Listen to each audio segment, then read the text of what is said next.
Orang yang berada di dalam satrio itu adalah orang yang berada di dalam Tuhan, bersama dengan Tuhan, dan dapat menunjukkan Tuhan.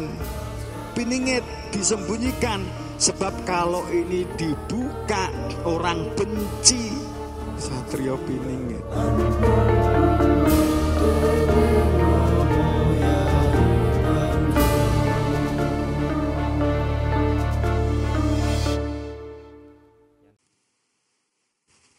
Awalam ya'rifu rasulahum.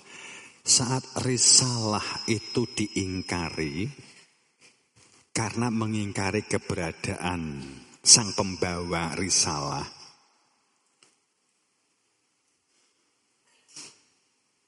dengan terus menggaungkan ungkapan bahwa inilah kita, inilah kebenaran. Jika ada konsep-konsep yang baru, itu adalah mereka ini orang-orang yang tersesat, orang-orang yang gila. Orang yang ngomong bahwa Tuhan dapat dikenali itu gila. Itu sejak Nabi Muhammad sudah terjadi, Nabi Isa juga sudah terjadi.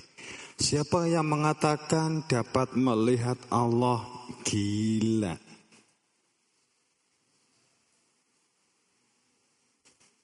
Itu sudah didengungkan, sudah dipublikasikan, sudah menjadi kehidupan ini tercuci otaknya. Tidak lagi berpikir nalar kritis. Apa iya? Apa iya Nabi Muhammad itu teko ngomong ombluk? Kalau dia memang Nabi Muhammad, Nabi Isa, Nabi Musa, Nabi Ibrahim, memang dia sebagai Rasul, dari kata risalah, intinya itu dia bukan Rasulnya, tapi risalah. Disebut Rasul karena dia membawa risalah. Disebut Rasul karena membawa risalah. Jadi kalau orang ngomong risalah berarti dia Rasul, begitu kan? Apakah setiap orang kowe ki nyekel SK sebagai Rasul dari Tuhan biiznillah untuk surat kawin Gusti Allah kan gitu kan? Logikanya kan begitu. Gila. Usaha pembantaian, usaha dibunuh, usaha diracun, usaha dipinggirkan, usaha dimatikan, usaha dikerdilkan. Itu dari berbagai arah, dari berbagai sudut, dari berbagai situasi, kondisi, semuanya sudah dikondisikan seperti itu. Mereka sangat membenci. Lil haqqi karihun. Untuk al-haq selalu dibenci. Akhirnya dampaknya apa? Saat awalam ya'rifu rasulahum, saat keberadaan risalah dengan Rasul itu diingkari, kemudian pembawa risalah Rasul selalu dituduh dengan gila, sesat, gelap. Manusia yang mencari sensasi, ungkapan-ungkapan ini, apa yang terjadi akhirnya? Maka aktsaronas, semua manusia, ajmain semua manusia, walawi tabalak, menjadikan manusia itu kebenaran diukur dari parameter hawa nafsu yang dimunculkan dari kesepakatan hasil pikiran. Orang kan enak sekali berbicara. Nanti kalau ketemu di kuburan nanti malaikat begini-begini. Tapi ngomong kan belum pernah ketemu malaikat. Tapi ngerasani malaikat. Ditanya malaikat nggak tahu tentang malaikat. Upama lah ya. Ngerasani widodari. Ora roh widodari. Orang tahu nikah karo widodari. Tapi ngomong widodari seperti akrab banget. Rasanya kita terpatik ndak?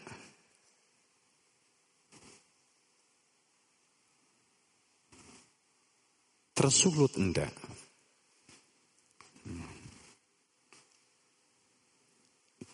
Belumkah saatnya kita untuk berpikir dan bertindak sadar? Karena sekali lagi penekanannya, agama adalah sistem kehidupan lahir, bertumbuh, berkembang, maju, batin, vision Tuhan. Hakikat visi Tuhan. Saya ulang, agama pada awalnya adalah tatanan lahir dengan bertumbuh, berkembang, maju, potensinya dan seterusnya selaras, seimbang dengan kehidupan kemestaan dunia, kemudian yang batin, visi Tuhan. Iki kan ngikuti bahasa wong pada umumnya gitu loh. Nek bahasane arepe ngomong agama kok keracunan kan gitu loh. Ini hanya menjadi khasanah bahasa seni saja. Nek jane nek jujur lugu-luguan ya syariat apa ibadah kepindho atine zikir wis. Tapi masalahnya ngomong zikir ki saiki ora rena-rena. Muni zikir, kula nggih zikir. Wong zikir ki kuncine kenal. Wong ora kenal kok zikir. Kadang kula niki nek tamu jane kukur-kukur. Tapi kok kepo. Ya wis meneng wae. Kula zikir niki. Aku ki mau mumet nek tamu. Kok akeh men ya zikir ya. Wong zikir itu kuncinya mengenal. Nek rong duwe bojo, ya berarti nggak mungkin zikir. Nek iso zikire iki ilinge akeh, berarti bojone akeh. Zikir maunah, zikir siti, zikir robiah, zikir naufal. Sapa wi bojone kabeh. Kan gitu lah. Zikir itu adalah adanya ingatan di dalam hati setelah makrifat. Nek zikir tempe kok zikirku akeh piye to? Oh berarti maksudnya iki tempe Timur, tempe Sumatera, tempe Jawa Barat, tempe Tulungagung, tempe Jogja, tempe Bacem, tempe Blitar, tempe Bosok, tempe ngono kan iki. Jadi kan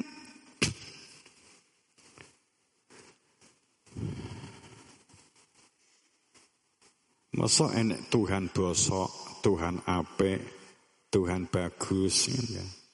Zikir itu ya zikrullah.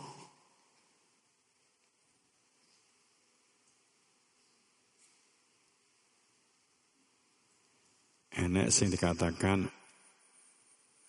zikir takfir, zikirnya akal. Makrifat akal, makrifat jasadiyah, makrifat amal.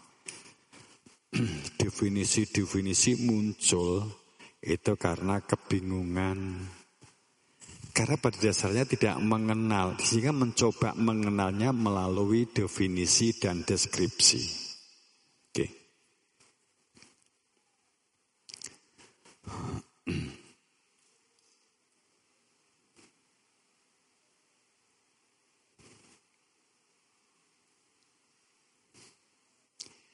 Kebohongan dan berita bohong yang tersebar itu menimbulkan sensasi yang luar biasa. Didukung dengan halusinasi dan delusi, maka menyebar akan berlipat-lipat sensasinya, diterima juga lebih cepat daripada berita kebenaran, daripada tentang kebenaran serta fakta realitas. Artinya fakta realitas, berita tentang kebenaran dan realitas kehidupan itu enggak ada sensasinya, tidak ada kebohongannya.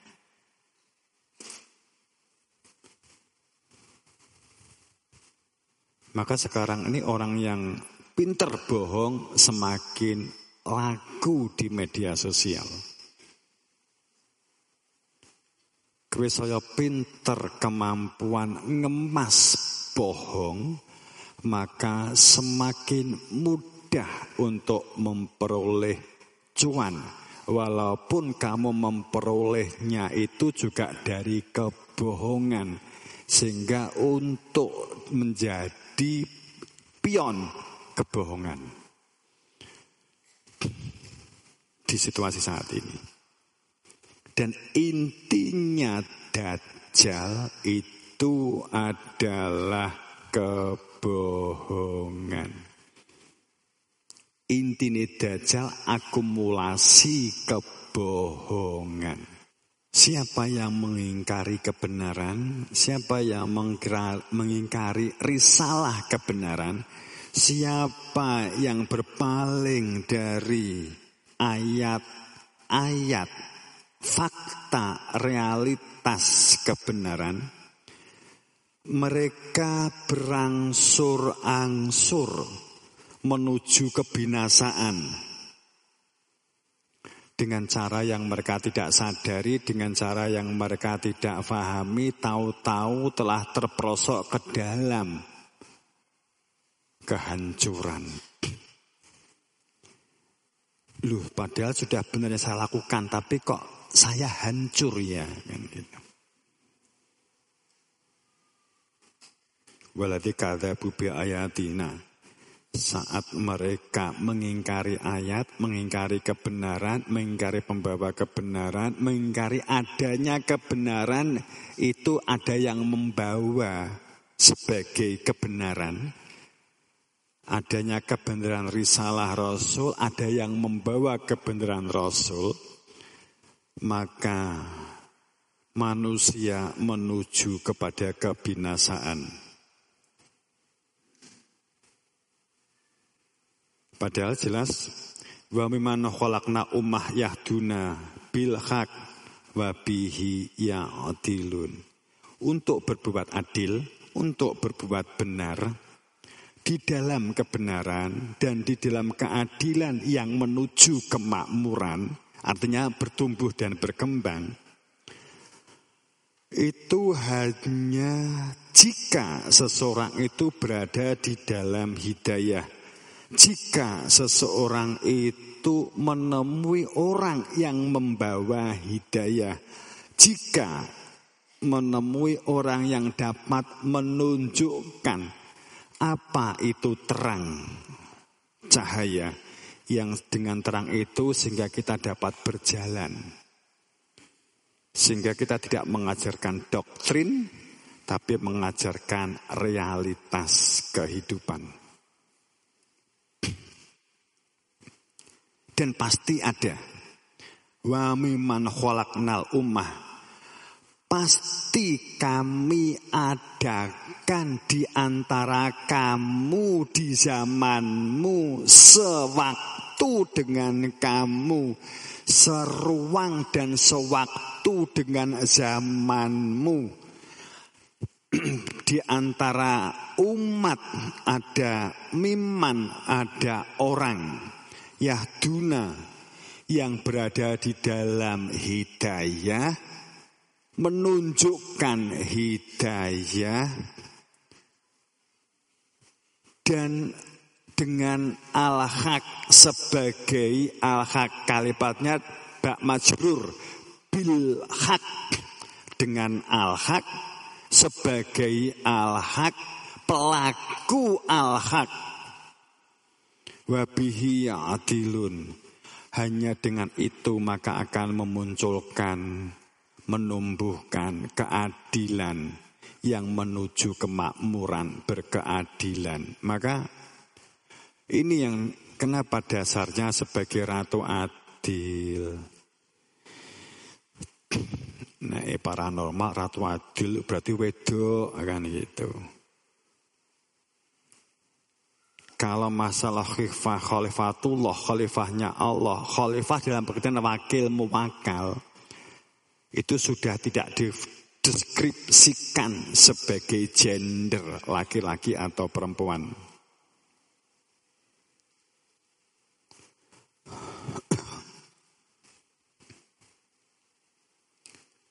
Pasti kami adakan a'immah, adanya imam di antara kamu sendiri yang membawa al-huda, sehingga disebut al-mahdi.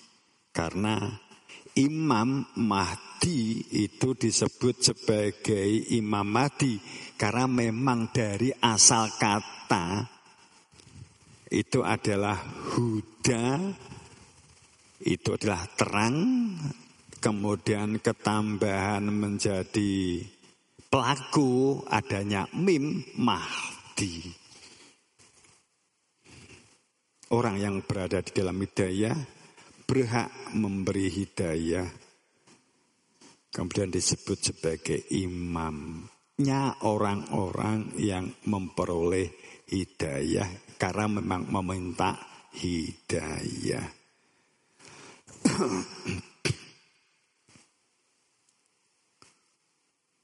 Jadi definisinya kan kalau saudara, orang kan sedang menunggu ini. Imam Mahdi, Ratu Adil, Satrio Piningit. Nek didefinisikan ringkas, panjang lebarnya suatu saat saja. Imam Mahdi berarti imamnya orang yang berada di dalam petunjuk, karena orangnya meminta petunjuk kepada sang imam yang berhak memberikan petunjuk, karena memang memiliki kewenangan untuk memberi petunjuk.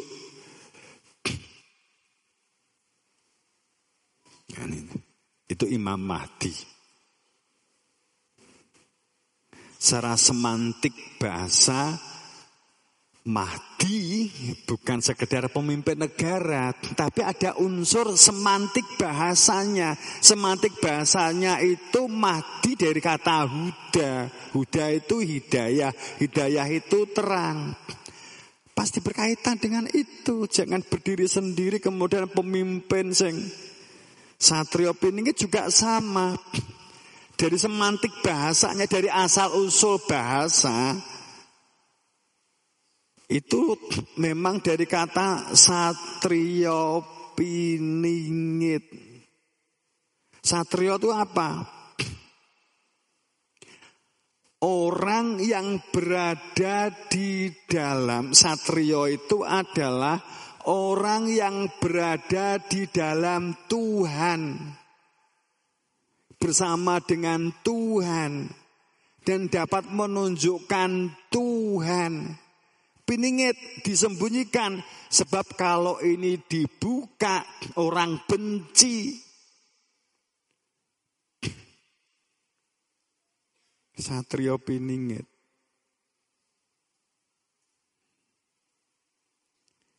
Satrio itu orang yang hati nuraninya ada Tuhan, ada kehadiran Tuhan. Sehingga punya visi kehidupan di dalam hati nuraninya karena ada Tuhan. Sehingga orang kalau ingin tahu Tuhan, maka mencari sang satrio untuk dapat menjadi satrio. Sehingga mengetahui Tuhannya, sehingga hidup punya tujuan menuju Tuhannya. Piningit itu disimpan di dalam hati, diletakkan di dalam hati. Itu lengkap secara sekilas. Ratu Adil, Satrio Piningit, dan Imam Mahdi. Enak bahasane.